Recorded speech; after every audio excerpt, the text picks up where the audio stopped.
Hello ladies and gentlemen, my name's Scyushi and today we're going to be talking about my minion build. This is long overdue because I already had a video talking about how much I hate minions in this game and how they're just systematically some of the worst in the genre. But that doesn't mean that I didn't try my best to come up with a competent build that I'm quite happy with. I have tested out the other big top recommended minion builds, and frankly speaking, I think that mine's a little bit better. I'll go into why, but basically the reason why I think mine is a lot more accessible is because I noticed that a lot of the end game builds for minions rely on having a perfect amount, the perfect support gem slots, which is very, very expensive, especially as we're getting so far into the season before the reset, which will most likely be in a month. The devs talked about the next big update being in a month, and they also talked about in a previous stream that the next big update would more than likely be a balance update, which they would reset the whole game's economy and everything. So we would systematically go into the next season, aka the next league, meaning that all of this might become irrelevant by then, or maybe, just maybe, minions will get so much of an overhaul that they'll be even better. So suffice to say that minions only really scale off of the support gems. They don't really scale off of any of your gear or anything like that. And that's where there's a lot of limitations with using minions, but we're not going to get into that today because I've already gotten our video talking about it. Namely, we're going to talk about which minions I'm using, the skill tree, which I'll have a link in the description to my stats on the skill tree so you can check it all out. And then I'll kind of just go through which gems I would prioritize as you end up going through the game. So first, let's briefly talk about the skill tree. Most of all, it's just going to focus on minion damage, because minions don't really need survivability. The only one you really got to go out of your way for is the movement speed over here.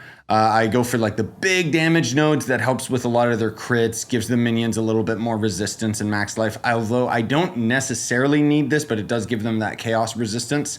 I do go up into here to give them a little more crit, and I also go over here to give them a little bit more elemental resistance, as well as utilizing the lust for sacrifice, because the offerings are pretty much the big thing that you're going to be using to give your minions a huge boost of damage. And then other than that, you can see we're using a bunch of different support slots that basically make us a lot tankier. And this really helps out. Ideally, right now I'm at level 90 and I have all of these stats and stuff, as you can see.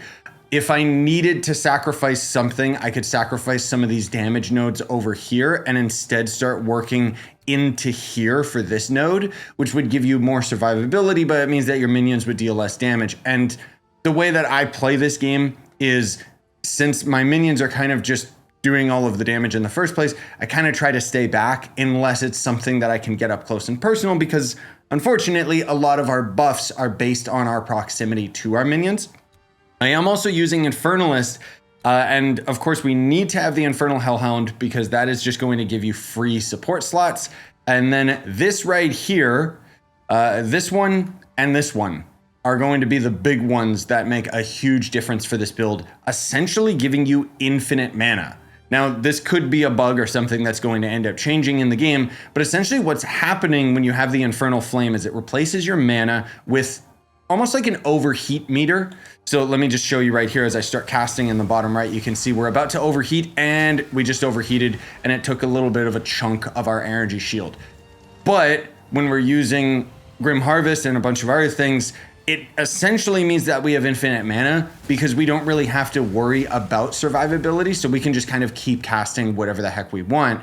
And then I use this. So when we're at high Infernal Flame, which is about 65%, our minions and allies, all of our minions, are going to be dealing 20% more 20% of their damage as fire damage, which is really good because we got a lot of stuff going on with fire, because unfortunately it's, well, let's be real, it's the only thing that the minions can really scale off of is fire damage. You can tell when you're at 65% because there's going to be this little fire icon down in the bottom, and because so much of our damage is at close proximity and we have Grim Harvest, we can kind of just force our way through most situations, just keeping our damage at maximum until we start getting stun locked into oblivion. Okay, now let's start getting into the gems, the support slots, and all of that stuff. Keep in mind that as you end up leveling up your Hellhound, it's going to unlock more of these slots as you level up, as far as I know. Something like that, because I remember I didn't have this many slots earlier on. But basically what I've set up for you guys is the priority gems on the left with the lower priority gems on the right, meaning that as you end up getting more and more slots, these end up just becoming kind of additional setup stuff that can kind of help you out. But you can always just swap these around any way that you see fit. So the Hellhound makes it so that minions ignite enemies within a radius of 1.5 meters as though dealt base fire damage equal to 20% of the minion's life. So we give the Hellhound more life so that it essentially deals more ignite damage. You want to try your best to have a Malice wand or scepter or whatever, just because it's going to end up making enemies a lot weaker. But again, you have to get close enough for this to proc. So I don't know, it's kind of an in-between, like, good luck. I am also utilizing Skeletal Warriors. I don't see a lot of people use these guys, but I'm using them because they're cheap and because I can have the Infernal Legion, so they're going to do even more ignite on other enemies. They deal less damage, but have even more ignite value or magnitude, area of effect, and then break armor based on physical. I mean, that one's just kind of an additional gem that we don't really need. Oh, and you don't need to actually have this like fully qualitied. This gem is pretty worthless. I mean, it gives them more survivability because of their block, but I just did it to experiment. The Reavers, on the other hand, you definitely want to get qualitied because it'll increase the rage effect when you trigger their ability. And the Reavers are kind of the big minion type that you see a lot of people use, especially in their clickbait videos. I can attest to saying that my build will work in pretty much every situation. But anyways, we've got more physical damage, more attack speed, more melee damage, but less attack speed, and then the additional damage as fire, but no lightning or cold damage, which who cares, we're not doing that anyways. The Pain Offering, which you do want to quality up because it gives more damage to the minions, or maybe it's the more radius or something, I don't know, it wasn't that big a deal, but there's only really 4 slots that you can utilize on this anyways, so there's not really anything else that you can do in addition. And before we get to Raging Skulls, I gotta mention Flame Wall, because Raging Skulls will basically have these minions trigger when you use any sort of fire attack. But the funny thing is that the Raging Skulls actually scale off of the physical damage of the spell, which is so stupid and doesn't make any sense. But I've got the movement speed penalty out of the way. We've got less cost to the spell. We've got more physical damage on the firewall, which does affect the Raging Skulls and makes them deal more damage. And then we've got Energy Barrier just in case I end up taking damage, but it's not like a mandatory stat or anything. I will say, even though I have the Raging Skulls qualitied up, I wouldn't recommend it, because whenever you end up casting a fire spell, it's going to summon 5 Raging Spirits. And having this at max quality makes you able to summon 11 instead of 10. But it means that you have to do an extra cast to summon that one little skelly minion all on its own. And as soon as all of the minions end up dying, it kind of desyncs the whole process. So it's just a complete waste of qualitying up a gem. But anyway, we've got poison on these guys. Little weird, I know, but it works. It deals a lot more damage than you would think. Just because we're not utilizing the ignite, we're just having the fire damage on ignited enemies. And I found that Withering Touch is kind of the big one that really helps in addition to all of the extra poison. It just melts enemy health bars. It's very, very fun. Of course, we've got Flammability, and qualitying this gem up is, of course, mandatory, I would say, just because it makes you do heaps more damage. We just got the increased support of curses from support spread through enemies, and curse zones, are erupted faster. Then we got Cleric. I don't have this quality. I mean, I do, but it just gives them extra life, which honestly, who cares?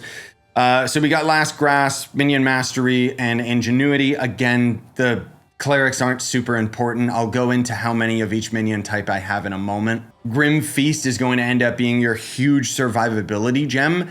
And then we kind of get a little bit of an extra option here. Now, you might notice that a lot of other people will use Skeletal Arsonists, and that's because the way that they damage enemies, it scales better with this overall build, right? Because they end up dealing fire damage and explosive damage and all that stuff, and then you can end up using Scattershot, Elemental Focus, Chain, all sorts of other weird things. And most of the gems that I have socketed on these guys would normally go to the Skeletal Arsonist. However, when I was fighting a boss that wasn't staying still, which, you know, is most of the game, Balbala, I was fighting her, and I noticed that my Skeletal Arcanists were throwing their bombs, and the bombs wouldn't reach the target before she teleported away. So they were basically not dealing any damage. So that's why I got rid of them in favor of the Storm minions, because their shots are instantaneous. It does mean that we are sacrificing a little bit of damage, but we're sacrificing it for consistency, and that's kind of what I'm prioritizing, because so many of the minions are just so worthless in this game. And unfortunately, you know, I know people in the comments are probably already saying, well, you could put the support gem that makes the projectile shoot faster. But that's a wasted slot, in my opinion, to something that could otherwise deal damage. So anyways, I got the Lightning Mages, and qualitying them up just gives them energy shield. Big deal. But we got Arcane Tempo for faster cast, Coursing Current, so that makes it so that they shock enemies in an area, Conduction, so they have more shock chance, Overcharge, which increases the magnitude but less shock duration. Most things will be dead by then anyways. And Feeding Frenzy, which makes them deal more damage but take more damage as well. I'd say Feeding Frenzy probably is a more priority gem than the shocking ones, but again, the thing that I like about the shock minions is when an enemy is shocked, they also take more damage from all sources. So it kind of balances out using these guys instead of the Arcanists, because so long as I can trigger shock on a boss in particular, it makes the minions deal like a lot. There's also a support gem that makes it so that shock will stay on an ignited enemy indefinitely. But again, I didn't want to end up sacrificing a slot for that versus having like the better magnitude and such. You can also get away with using Skeletal Brutes and then just using the break armor, the stun buildup and all of that on them. But generally speaking, they're not as good as like the rest of the stuff that we were using. So as far as my spirit allocation, I would say you have to have the Infernal Hellhound, Grim Feast, and at least one Cleric and Raging Spirits. I haven't had any reason to have more than one Cleric. It keeps all of them alive anyways. And then otherwise you want to have a little bit of a balance between the Skeletal Warriors to ignite, the Skeletal Reavers because that's a lot of your melee damage, and the Storm Mages because they don't get body blocked by the other minions. So unfortunately, the melee minions, there's only so much melee damage that can be allocated to a single enemy unless it's like a really big one, because they can't fully surround the enemy. And so my point being is you might want to swap these around depending on the circumstances. Maybe you're in super tight corridors, so you want to have more ranged minions.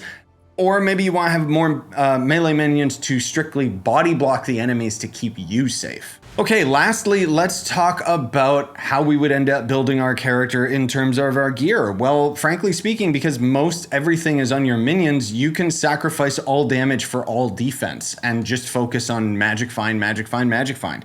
I've actually got some pretty cracked setup of gear. This is actually a chest piece that I completely found at random, and I found out afterwards that it's actually worth a few divine, so that's pretty cool. Probably a lot more now.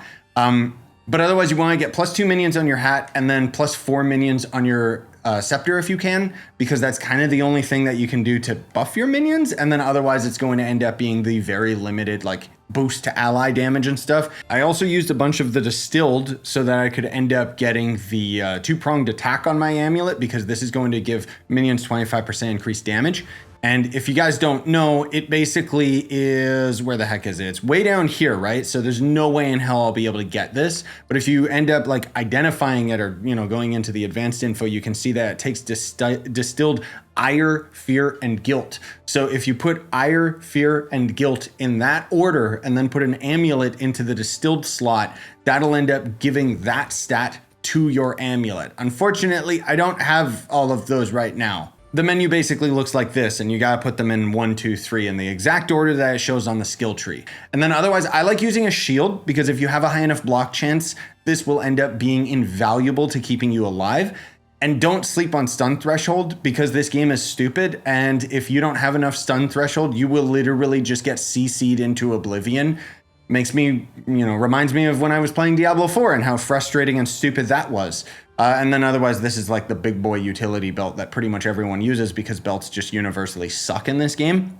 But again, I most of all have all of this set up just to get my resistances up there.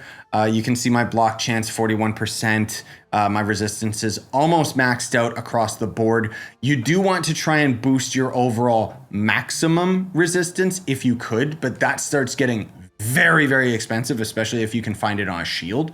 And then otherwise, energy shield, energy shield, energy shield. As you can see, I'm also greedy and I prioritize Magic Find, which is 296% right now, which, I mean, it's fine. It gets the job done. It's just that minions they're not really that good for Citadel bosses and such. Generally speaking, this build has gotten me through pretty much everything. The only reason I haven't fought Citadel bosses is because I've attempted to, and I always end up dying to some stupid thing that CCs me by some random enemy or something, or I just get caught by an attack that one-shots me, because that's the end game in Path of Exile. It's brainless. In any case, thank you so much for watching, ladies and gentlemen. I hope you enjoyed. Smash like, sub for more, buy the merch you want to support the channel, and have a wonderful day.